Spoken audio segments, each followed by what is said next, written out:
ओम श्री परमात्मने नमः। अथ षष्ठोऽध्यायः।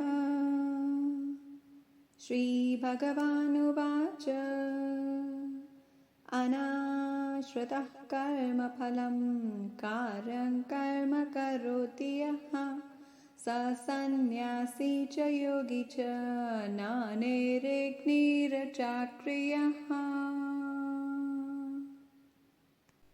अर्थात श्री भगवान बोले, जो पुरुष कर्म फल का आश्रय ना लेकर करने योग्य कर्म करता है वह सन्यासी तथा योगी है, और केवल अग्नि का त्याग करने वाला सन्यासी नहीं है तथा केवल क्रियाओं का त्याग करने वाला योगी नहीं है।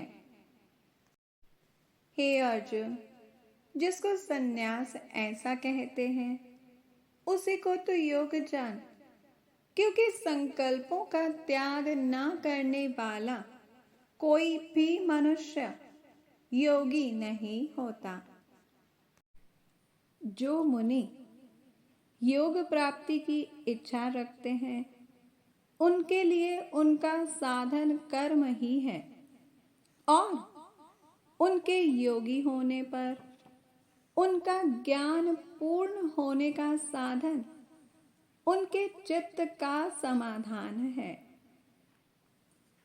अर्थात जब मनुष्य विषय और कर्मों की आसक्ति से छूट गया और वासनाओं को उसने त्याग दिया, उसी समय वह योगारूढ़ कहा जाता है।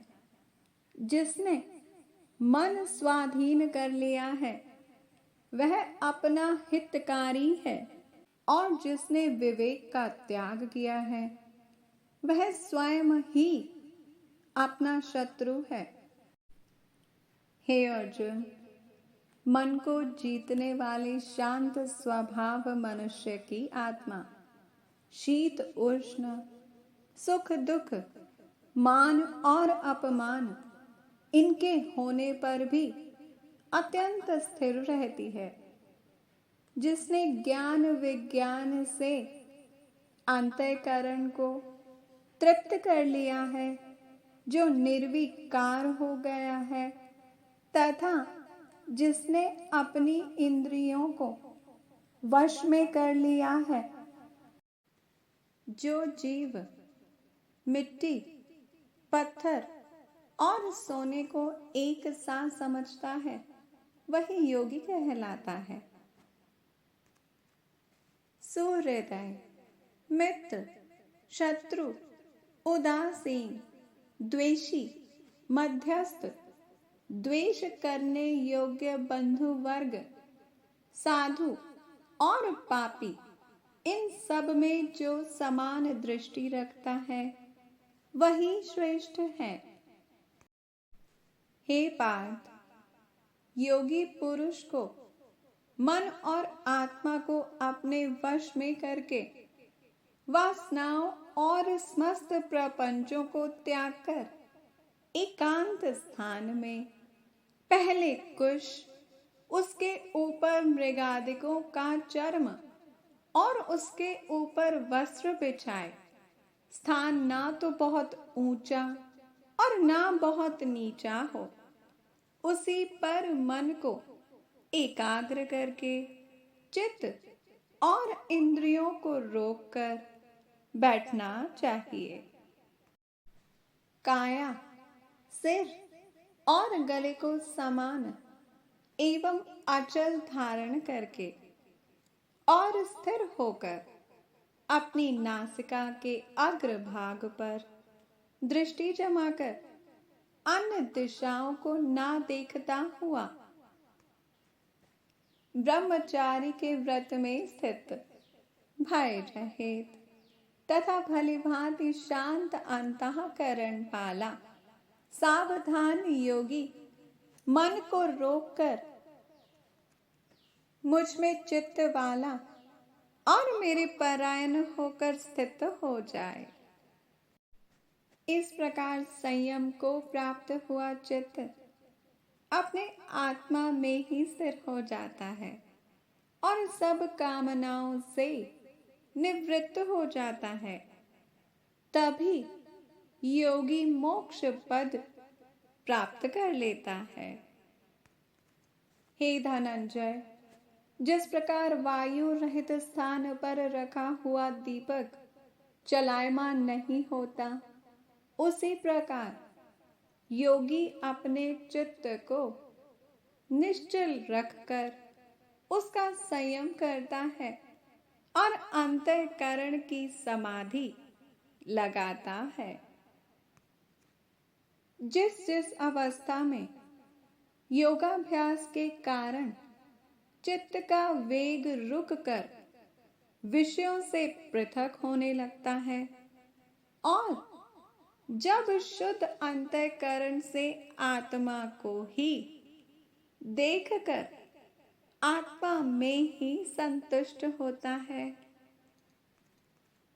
और जिस अवस्था में वह अत्यंत सुख जो इंद्रियों द्वारा जाना नहीं जा सकता वरन केवल बुद्धि से जाना जाता है, अनुभव करता है, और जब वह योगी आत्म स्वरूप में स्थित हो, उससे विचलित ना हो, जिस अवस्था को पाकर फिर और कोई बड़ा भारी दुख उसे वहां से चलायमान नहीं कर सकता। योग निर्विकल्प चित्त से निश्चय करके संकल्प से उत्पन्न होने वाली समस्त कामनाओं को त्याग कर और मन में सकल इंद्रियों को चारों ओर से रोककर धैर्य के साथ बुद्धि को अपने अधीन कर धीरे धीरे विषयों से दूर हटे और भली भांति मन को आत्मा में स्थिर करके किसी पदार्थ की चिंता ना करे। वह चंचल और अस्थिर मन जिधर जिधर जाए उधर उधर से इसको हटाकर आत्मा के वश में करना चाहिए। इस प्रकार शांत चित्त तथा रजोगुण से रहित निष्पाप तथा ब्रह्म स्वरूप योगी को उत्तम सुख प्राप्त होता है। वह योगी समस्त पापों से छूटकर सहज ही उस परम सुख को पा लेता है जो ब्रह्म के संयोग से प्राप्त होता है। जिसका मन योग में स्थिर हो गया, उसकी दृष्टि भी सर्वत्र समान हो जाती है। वह सब प्राणियों में अपने को और अपने मन में सब प्राणियों को देखता है। जो सब में मुझको और मुझ में सबको देखता है, उससे मैं अलग नहीं हूं और मुझसे वह अलग नहीं है।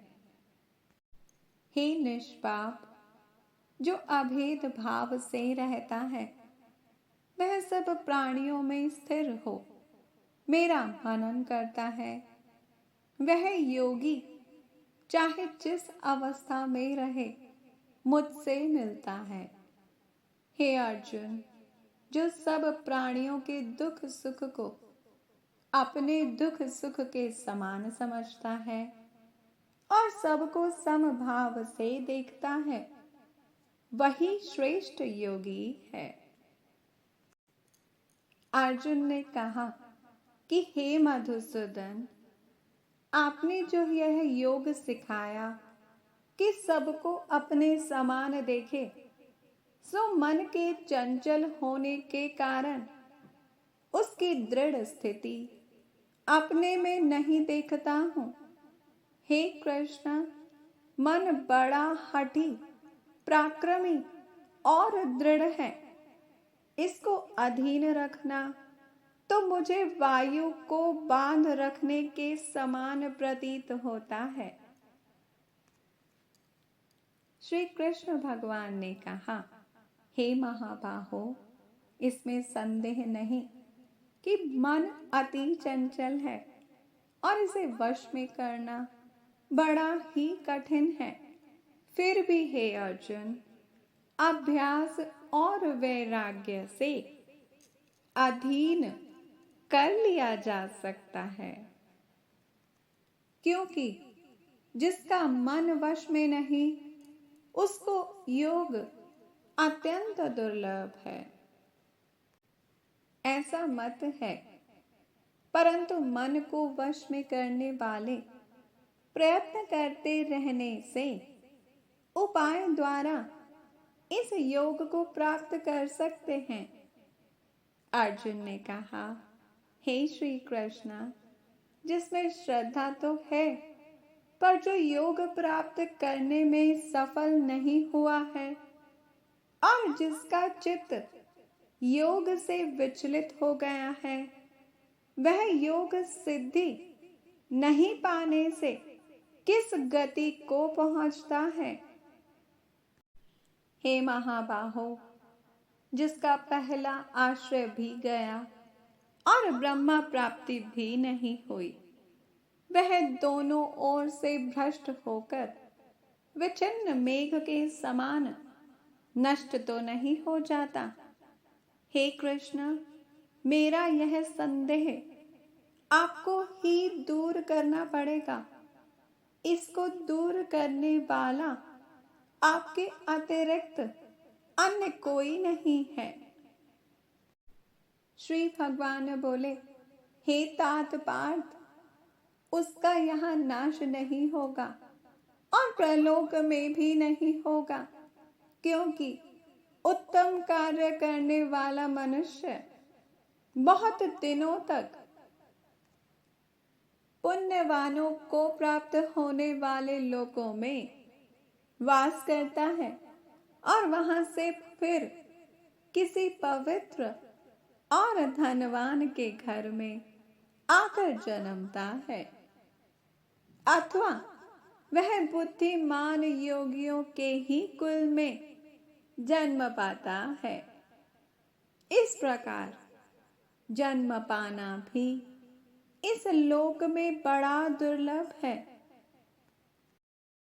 संपूर्ण योगियों में भी जो श्रद्धावान योगी मुझ में लगे हुए अंतर आत्मा से मुझको निरंतर भजता है, वह योगी मुझे परम श्रेष्ठ मान्या है।